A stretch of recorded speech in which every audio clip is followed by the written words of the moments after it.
స్నేహితులారా, ఈ సమయాన్ని బట్టి దేవునికి వందనాలు తెలియజేస్తూ ఉన్నాను. ప్రేమపూర్వకంగా మిమ్మల్ని అందరినీ వాక్య ధ్యానంలోనికి ఆహ్వానిస్తూ ఉన్నాను.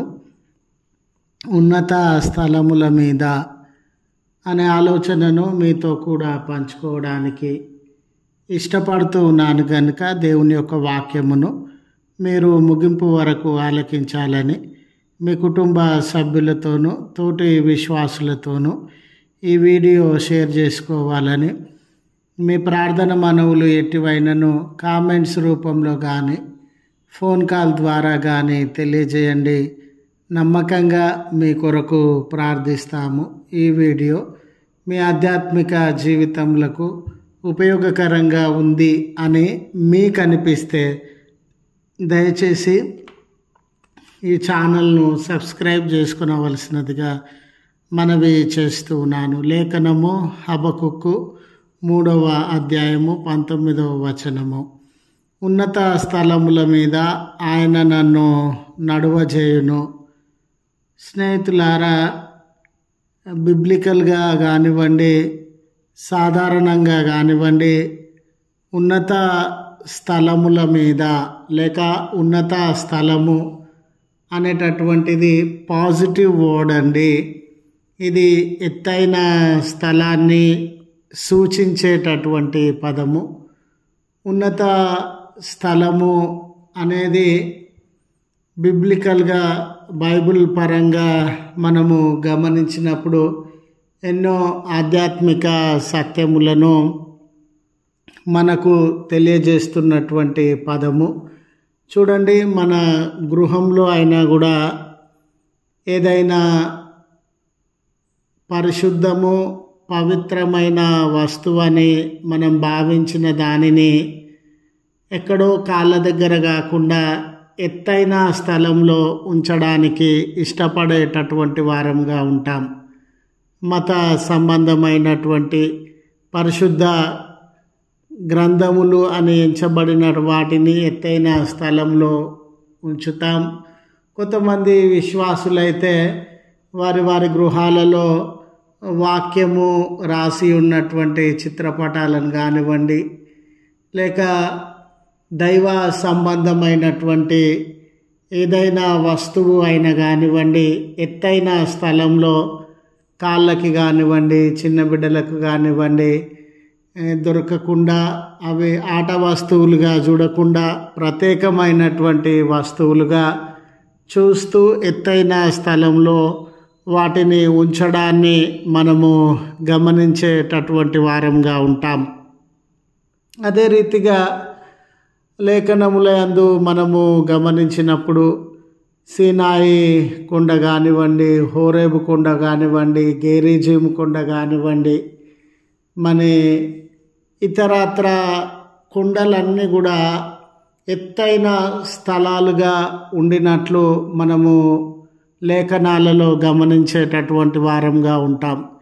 ఈ ఎత్తైన స్థలాలలో వారు ఏమీ ఆనాటి ఇశ్రాయేల్ జనాంగము దేవునితో సహవాసాన్ని జరిగించినటువంటి వారుగా, దేవుని యొక్క దర్శనములను పొందినటువంటి వారుగా, ఆధ్యాత్మిక పరమైనటువంటి సత్యములను అనుభవించినటువంటి వారుగా వారు ఉండడాన్ని మనము గమనించగలం. ఒకానొక స్థాయిలో ఒకానొక సందర్భంలో వాళ్ళకు అర్థమైన విషయం ఏంటనంటే, మా దేవుడు కొండల మీద లేక ఈ పర్వతముల మీద నివాసము ఉండగలిగినటువంటి దేవుడు. ఆయన పర్వతములను స్థానంగా చేసుకొని ఆ పర్వతముల మీద తన బలాన్ని ప్రదర్శించేటటువంటి దేవుడు అని వారు విశ్వసించినటువంటి వారుగా ఉన్నారు. మోషే లాంటి ప్రవక్తలు మరి దేవునితో ముచ్చటించడానికి, సహవాసము చేయడానికి, ఆయన యొక్క ఆలోచనలను వినడానికి పర్వతముల మీదకి ఎక్కి వెళ్ళిన సందర్భములు కూడా ఉండినవి. ఇలాంటి పరిస్థితుల మధ్య ఉన్నత స్థలముల మీద దేవుడు నిన్ను నడిపిస్తాడు అనే మాటలో ఉన్న అర్థము, ఉన్నత స్థలముల మీద దేవుడు నన్ను నడిపిస్తాడు అనే మాటలో ఉన్న అర్థం ఏమిటంటే ఆయన ఆధ్యాత్మికంగా నిన్ను బలపరిచేటటువంటి దేవుడు. ఈ లోకంలో స్నేహితుడా, చదువుల యందు కానివ్వండి, సమాజం అందు కానివ్వండి, వక్తల నుండి కానివ్వండి, ఇరుగు పొరుగు వారు తెలియజేసే సంగతుల నుండి కానివ్వండి, ఎంతో జ్ఞానాన్ని, సమాచారాన్ని మనము వినేటటువంటి వారంగా ఉండవచ్చు. మనం వినే సమాచారం అంతా, జ్ఞానం అంతా మన ఆధ్యాత్మిక జీవితానికి లేక మన ఆధ్యాత్మిక ఎదుగుదలకి సహకరించకపోవచ్చు. కానీ ఈ లేఖనంలో ఉన్న వాగ్దానం ఏమిటంటే దేవుడు తానే ఆధ్యాత్మికంగా నిన్ను బలపరచడానికి ఆహ్వానించుచున్న దేవుడుగా ఉండినాడు. ఎప్పుడైతే దేవుణ్ణి నీవు ఆశ్రయించే వాడవుగా, ఆయన వైపు చూచేటటువంటి వాడవుగా ఉంటావో ఆధ్యాత్మికంగా నిన్ను బలపరుస్తాడు. ఈ లోకంలో శారీరకంగా బలపడము, ఆర్థికంగా బలపడము, సామాజికంగా బలపడము ఇవి మాత్రమే ప్రాధాన్యమైనవని మనం తలపోస్తూ ఆ వైపుగా అడుగులు వేసేటటువంటి వారంగా ఉన్నామేమో. దయగలిగినటువంటి దేవుడు ఈ వేళ మనకు గుర్తు చేస్తున్నటువంటి మాట, ఆహ్వానం ఏమిటంటే ఒక మనిషి శారీరకంగా, ఆర్థికంగా, సామాజికంగా బలపడడం అనేది అది ఈ లోక సంబంధమైన జీవితానికి మాత్రమే ప్రయోజనకరమైనటువంటిది. కానీ పరలోక రాజ్య సంబంధమైనటువంటి జీవితానికి ఇది ఏమాత్రము ప్రయోజనకరమైనటువంటిది కాదు. పరలోక రాజ్య సంబంధమైన జీవితంలో ప్రవేశించాలని అంటే ఒక వ్యక్తి ఆధ్యాత్మికంగా బలపడాల్సినటువంటి అవసరత ఉండింది. ఈరోజు ఆర్థికంగా, సామాజికంగా, భౌతికంగా బలపడడానికి ఎన్నో మార్గాలను ఎన్నిక చేసుకొనుచు ఉన్న నీవు ఆధ్యాత్మికంగా బలపడి మరి దేవునితో సహవాసము చేయడానికి మార్గాన్ని వెతికేటటువంటి వాడవుగా, మార్గాన్ని సిద్ధపరచుకునేటటువంటి వాడవుగా ఉన్నావా అని మన జీవితములను మనము పరిశీలన చేసుకోవాలి. అయితే దేవుడు ఆధ్యాత్మికంగా బలపడాలి అన్న ఆశ, ఆకలి కలిగిన బిడ్డలకి అందుబాటులో ఉన్నటువంటి దేవుడు, వారికి పిలువగానే పలకడానికి, బోధించడానికి సిద్ధంగా ఉన్నటువంటి దేవుడు, ఉన్నత స్థలముల మీద అనే మాట ఈ ఆలోచనను, ఈ అవకాశాన్ని గురించి మనకు తెలియజేస్తున్నటువంటి మాట. అంత మాత్రమే కాదు స్నేహితులారా, ఆనాటి ఇశ్రాయేలు జనాంగము మరి ఎంతోమంది శత్రువులతో నలిగిపోయినటువంటి సందర్భాన్ని, యుద్ధములు, దాడులు, రక్తపాతము, దోచుకోవడము ఇలాంటి చేదు అనుభవాలకి లోనైన సందర్భాన్ని మనము ఎరిగినటువంటి వారం.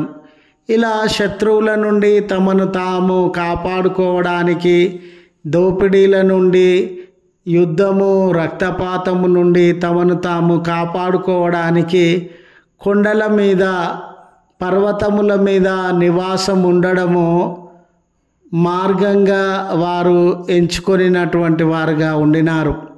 ఏదైనా పర్వత ప్రాంతంలో నివాసము చేస్తూ ఉన్నప్పుడు అంత సులువుగా దొంగలు కానివ్వండి, శత్రువులు కానివ్వండి తమ మీద దాడి చేయలేరని, ప్రమాదమునకు అందనంత ఎత్తులో, శత్రువుకు అందనంత ఎత్తులో, అడ్డంకులకు అందనంత ఎత్తులో తాము ఉండగలిగినటువంటి వారమని వారు భావించేవారు. ఆ రకంగా సిద్ధపడేటటువంటి వారు. ఉన్నత స్థలముల మీద అనే మాట ఈరోజు దేవుడు నీకు వాగ్దానం చేయడంలో ఉన్న భావము ఏమై ఉన్నదనంటే, దేవుడు శత్రువుకు అందకుండా, ప్రమాదమునకు అందకుండా, ఏ రకమైనటువంటి చీకటి బంధకములు, సమస్యలు, శ్రమలకు అందకుండా అటువంటి ఎత్తైన స్థాయిలో దేవుడు నిన్ను నిలువబెట్టడానికి, నడిపించడానికి సిద్ధంగా ఉన్నటువంటి దేవుడని. అడ్డంకులు, సమస్యలు అందనంత ఎత్తులో, భద్రత కలిగినటువంటి ఎత్తులో, విజయానికి ఆశీర్వాదమును పొందగలిగినటువంటి స్థలంలో, భద్రతను నీవు అనుభవించగలిగినటువంటి స్థలంలో దేవుడు నిన్ను ఉంచడానికి, నిలువబెట్టడానికి ఇష్టపడుతున్నటువంటి దేవుడు. ఈరోజు నీ జీవితంలో అయ్యో నేను ఈ సమస్యల మధ్య ఉన్నానే, శత్రువుల మధ్య ఉన్నానే, ఈజీగా అందరూ నన్ను బాధ పెడతా ఉన్నారు, ఈజీగా అందరూ నన్ను దాడి చేస్తూ ఉన్నారు, ఈజీగా అందరూ నా మీద అవమానం మోపుతా ఉన్నారు, ఈజీగా అందరూ నాకు కీడు చేస్తూ ఉన్నారు, నష్టం చేస్తూ ఉన్నారు అని బాధపడుతున్నటువంటి వేళ, ఇలాంటి నష్టానికి, కష్టానికి దొరకనంత ఎత్తైన స్థాయిలో నిన్ను నిలువబెడతానని ఈ మాట ద్వారా దేవుడు వాగ్దానము చేసేటటువంటి వాడుగా ఉన్నాడు. స్నేహితులారా, ఎన్నో సంవత్సరాల నుంచి బెటర్మెంట్ కొరకు మనము ప్రయత్నము చేసేటటువంటి వారంగా ఉండవచ్చు. కుటుంబంలో బెటర్మెంట్ ఉండాలా, ఉద్యోగంలో బెటర్మెంట్ ఉండాలా, ఆరోగ్యంలో బెటర్మెంట్ ఉండాలా, మన స్థితిగతులన్నిట్లో కూడా బెటర్మెంట్ ఉండాలా. ఎందుకు కష్టపడుతూ ఉన్నావు? ఎందుకు పెయిన్ తీసుకుంటూ ఉన్నావు? ఎందుకు రిస్క్ చేస్తూ ఉన్నావు? ఎందుకు అహోరాత్రులు విశ్రాంతి లేకుండా ముందుకు సాగుతూ ఉన్నావనంటే బెటర్మెంట్ కొరకండి. ఈ ఉన్నత స్థలముల మీద అనే మాట నీ జీవితంలో బెటర్మెంట్ ఇవ్వడానికి దేవుడు సిద్ధంగా ఉన్నాడు అనే ఆశను, ఆలోచనను నీకు తెలియజేస్తున్నటువంటి మాట. చూడండి, ఒక ఎత్తైన స్థలంలోనికి వెళ్ళగానే ఒక నూతనమైనటువంటి వాతావరణాన్ని, స్వచ్ఛమైనటువంటి గాలిని, కాలుష్యము లేనటువంటి పరిస్థితులను మనము అనుభవించేటటువంటి వారంగా ఉంటాం. అంత మాత్రమే కాదు, ప్రతి పర్వతము, ఎత్తైన స్థలము ఎన్నో సహజ వనరులతో నింపబడినటువంటి స్థలంగా ఉంటూ ఉన్నది. ఆ ఉన్నత స్థలము మీద నిన్ను నడిపించడము, ఆ ఉన్నత స్థలము మీద నిన్ను ఉంచడము అనే మాటలో ఉన్న భావం ఏమిటంటే, దేవుడు నీ జీవితంలో ఏదో ఒక రకమైన బెటర్మెంట్ ఇవ్వడానికి ఆశ కలిగినటువంటి దేవుడుగా ఉన్నాడు.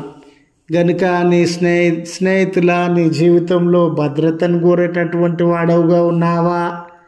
నీ జీవితంలో ఈ ఆపద, కష్టముల నుండి దూరంగా జీవించాలని అనుకుంటూ ఉన్నావా?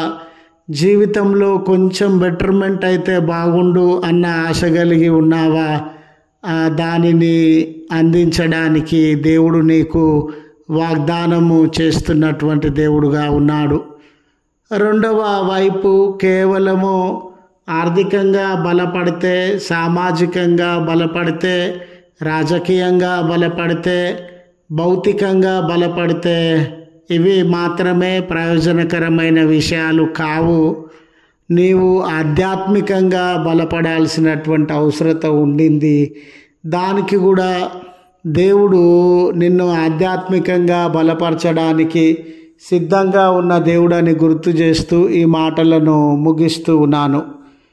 దయగల తండ్రి, కృపగల మా దేవ, ఉన్నత స్థలములలో మమ్మల్ని నడిపించుటకు ఆశ కలిగినటువంటి దేవుడవయ్యా, మీ వాగ్దానాన్ని విశ్వసించి, మీ మాట యందు నమ్మిక ఉంచి, మిమ్మల్ని ఆశ్రయించి ఆధ్యాత్మికంగా మేము బలపడున్నట్లు, మా జీవితంలో బెటర్మెంట్ చూచున్నట్లు, సమస్యలకి, బంధకములకి అందనంత దూరంలో జీవించినట్లు, మీ సన్నిధిని మాతో కూడా నుంచి బలపరచుమని క్రీస్తు పేరట వేడుకొనుచు నాము తండ్రి. ఆమెన్. తండ్రి, కుమార, పరిశుద్ధాత్మ త్రియేక దేవుని దీవెన మనకు తోడై ఉండి మనలను కాపాడునుగాక. ఆమెన్.